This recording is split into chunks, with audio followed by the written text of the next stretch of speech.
Today, we're diving into the untouched beauty of the Kentucky Wildlands, led by Tammie Nazario. Tammie is the driving force behind transforming this region into a thriving tourism destination. With 22 years dedicated to the Kentucky Wildlands, her passion for Appalachia and commitment to its community shine through. Join us as we explore the transition from coal to tourism, the enchanting waterfall trail, and the journey towards National Heritage Area recognition. Get ready to unveil the treasures nestled within the Kentucky Wildlands. Everyone has a story to tell. We connect and relate to one another when we share our stories. My name is Amelia Old, and I am your host of Voices of Inspiration. Join me as I share stories of friends, family, and strangers from my everyday life and travels. We will laugh, possibly cry, or walk away feeling connected more than ever to those around you and ready to be the change our world needs. Everyone has a story to tell. What's yours?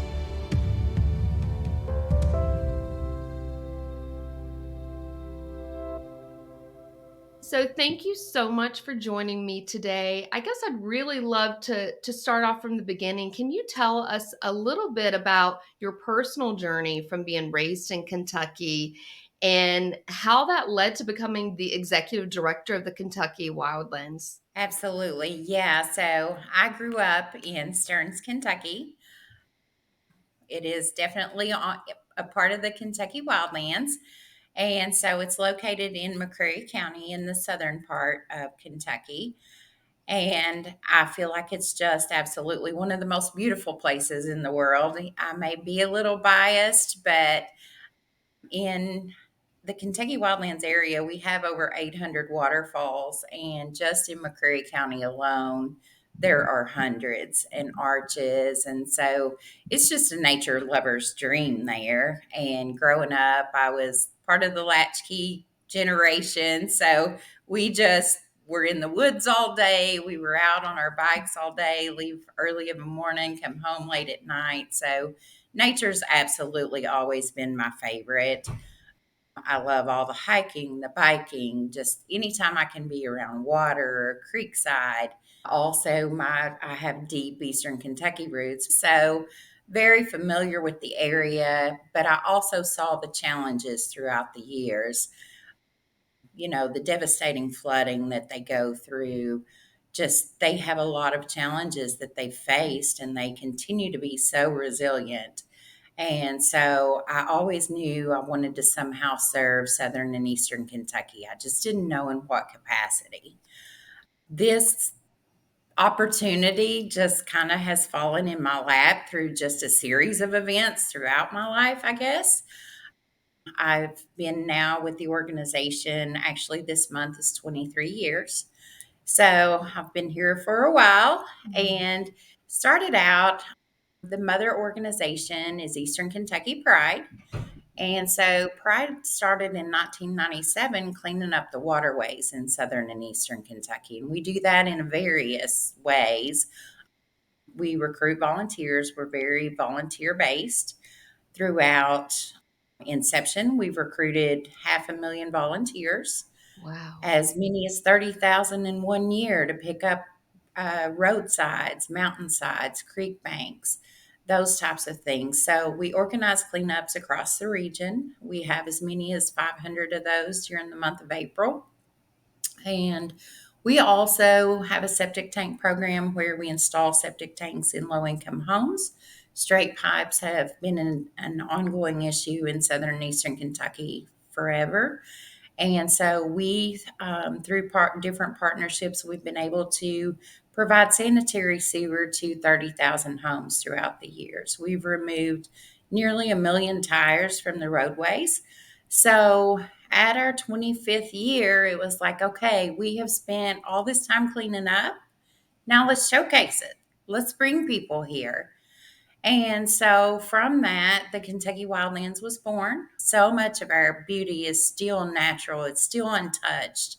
It's, much like the way it could have been when Daniel Boone came through here. So it's just a remarkable place to be. So the Kentucky Wildlands seemed to fit the best.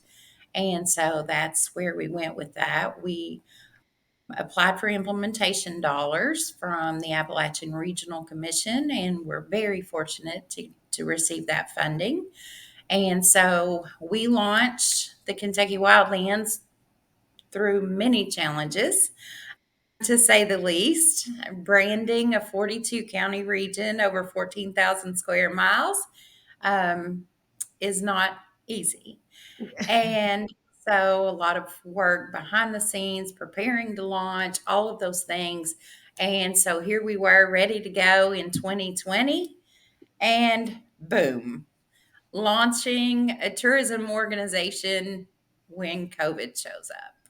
Mm, So we had to take a few steps back. We had to revamp, just re-examine our messaging. And it just made perfect sense. Where is the place to social distance when you're in the middle of a pandemic?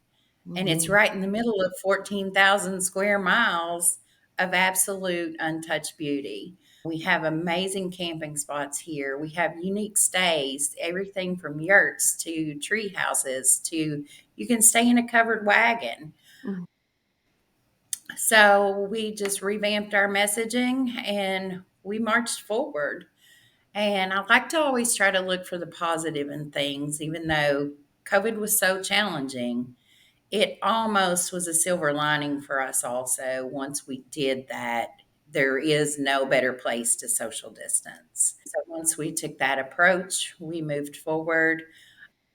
It was received exceptionally well. We just recently launched our Kentucky Wildlands Waterfall Trail because one of the main goals of the Kentucky Wildlands is to create connectivity across our region. So, in order to create that connectivity, we wanted to start building trails across the region to bring more of those overnight stays and to get people mhm, more thinking on the line of staying overnight or spending a weekend here more so than just day traveling. It has been an incredible success. It's 17 waterfalls across our region. We did build a criteria for these too because with over 800 throughout our region, it was hard to narrow it down. We have a group of just amazing ambassadors here.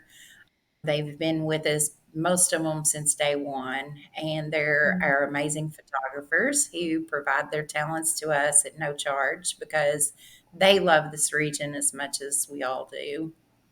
And so they came together. They're I call them the experts in the field, and they help us narrow it down. Accessibility was incredibly important.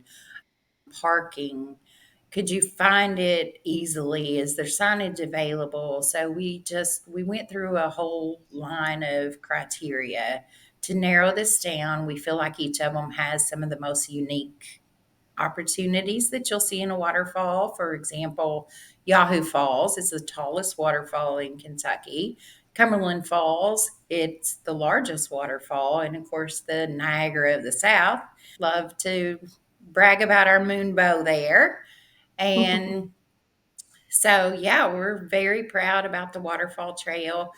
But we also hope that if you'll come and see one waterfall, then maybe you'll take a look at what's around. Visit some of these other mom and pop stores while you're there. Like, for instance, if you visit Princess Falls in Stearns, travel just a little ways on down the road to the real treasure, and it's Jewel Kids Grocery. You will get the best bologna sandwich you've ever had in your Mhm. life. Um, You'll get to experience some real Appalachian food, pinto beans, cornbread, all homemade right there. And if you're lucky, you'll catch a day of chicken and dumplings. Growing up with the roots in Kentucky, how does your personal connections to that region influence your dedication to serving the Appalachians through the Kentucky wildlands? I've saw the struggles throughout this region. I see everything that so many have faced. I know what some of the challenges are just from growing up and seeing them. The fact that, we have faced devastating flooding throughout the years. And one of the biggest challenges that we're facing now is, our region has been dependent on the coal industry for decades now. And our region Appalachia built this nation. And so all of a sudden, we don't have that industry anymore. And so it was really important to be part of how we how do we rebound from such an economic loss. And so taking a look, and I think many across the region have done the same thing. What what was the hanging fruit for us? And it's our natural assets. Mm. And so for years we used our natural assets to thrive and to grow. And so let's revamp that now and use them again, but just in a different way. So the decline of the coal economy has been a significant challenge in the region. How did the idea of transitioning from coal to tourism come about, and what impact do you think that that has had on the communities that you serve? I can't say for everybody, but I know for us, or for me in particular, it was that I've just known the beauty of our region for so long. I know a lot of it inside out, but then there's also places that I'm finding every day I've never heard of. Mm. And I've always felt like Eastern Kentucky has kind of been left off the map when it comes to just being put on the map for having such natural beauty. We have kind of been overlooked for years, and I wanted to make sure that I was helping bring it to the light that it needs to be in. You've been with the organization, like you said, almost 23 years. How have you seen it evolve during that time? Lots of changes, a lot of changes. We're a lot smaller staff now. Funding, of course, funding challenges are simply just harder now than they have been in the past.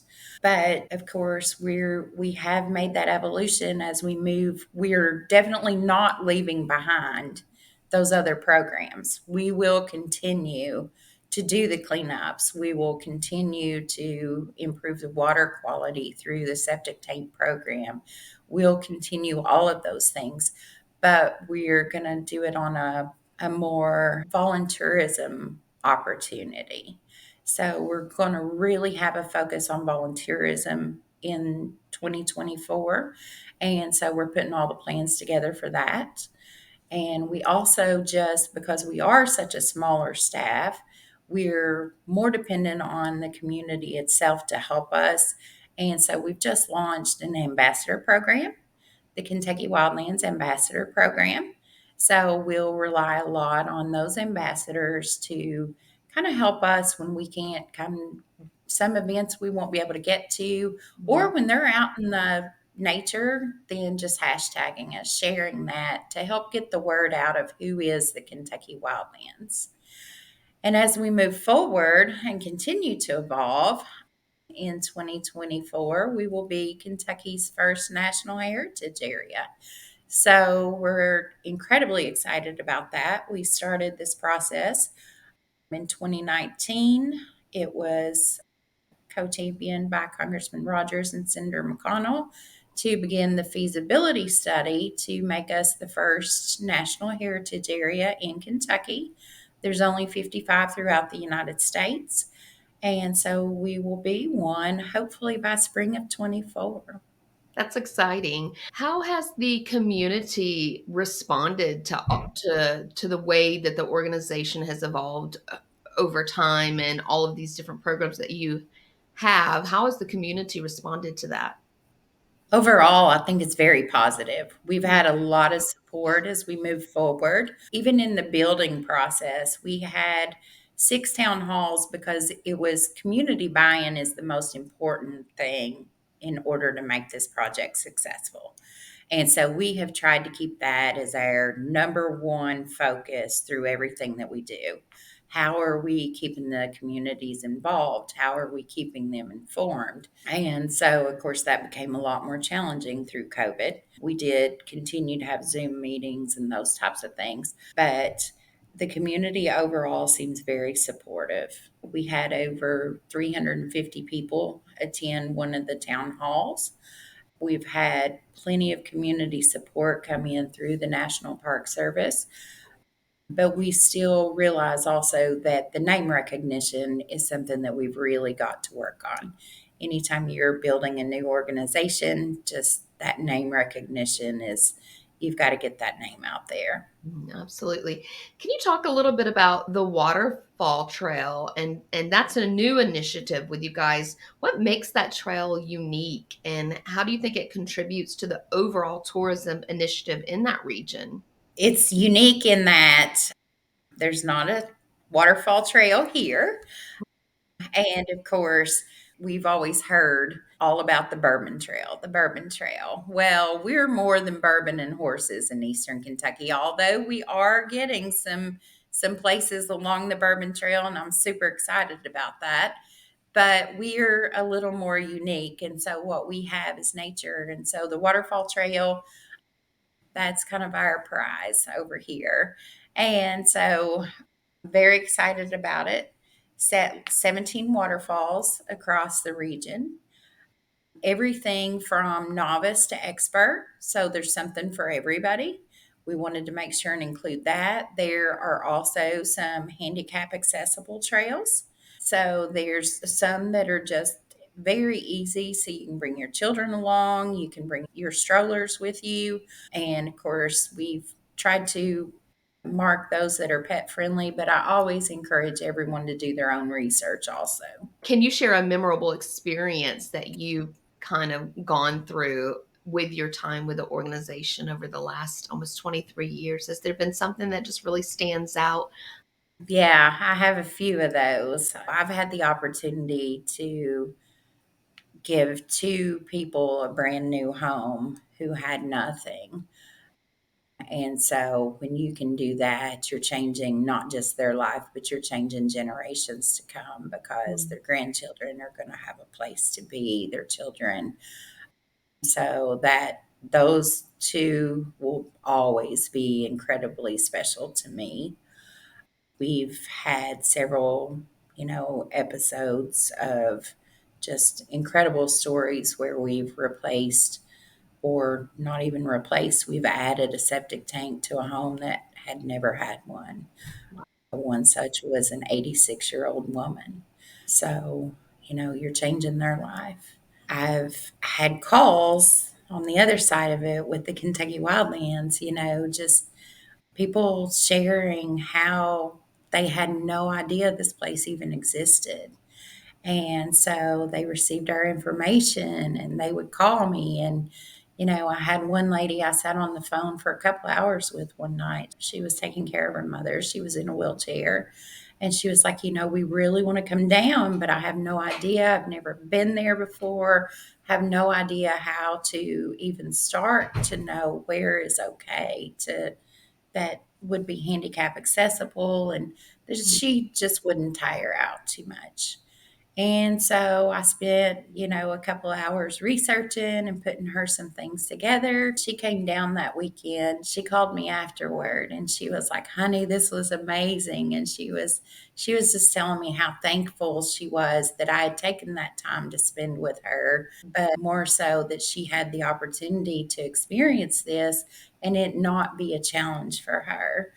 And so I think that's something that we pride ourselves on very deservingly here in Southern and Eastern Kentucky, is our hospitality is it's unmatched. What role do you see the National Heritage Area playing in preserving the cultural and natural heritage of Southern and Eastern Kentucky? Well, our culture and heritage is strong. And so a national heritage area is going to put us on that national map of a place to visit. Mm. And again, it's one of those things where I feel like we've been overlooked for so long that this will actually put us visible and bring us to the forefront where I feel like we've deserved to be for a very long time. How do you envision the future of the Kentucky Wildlands? Well, I guess in a very biased way, I hope that it continues to grow. I hope that people continue to buy into it. I hope that eventually we're known as well as the Badlands. I really see it as a great opportunity. My heart's in it. I've always believed that regionalization is how we have to go. I just hope that it becomes the popular opportunity that it has to be. Are there any hidden gems or lesser known parts of the area that you're particularly excited for people to discover? Absolutely. We have so many hidden gems. We actually try to highlight some of those in our newsletter, our quarterly newsletter, but especially, even some of these waterfalls are hidden gems. The Pine Island Double Falls is just an incredible falls. There's actually two waterfalls that come down together. So I consider that one of the hidden gems. And then, of course, we have so many of our unique places to stay. I think those are hidden gems. Our small mom and pop stores, like I mentioned, Jewel Kids grocery store, that's just like walking back into the 1950s, and it's just incredible. So I think we have a lot of hidden gems throughout our area, and we are excited to show those off. How do you hope that the Kentucky Wildlands will be perceived by a broader audience? So when you start having more visitors come in and you start getting the recognition that you deserve, how do you hope that this organization and this area that you live and that you've grown up in, how do you hope it'll be perceived?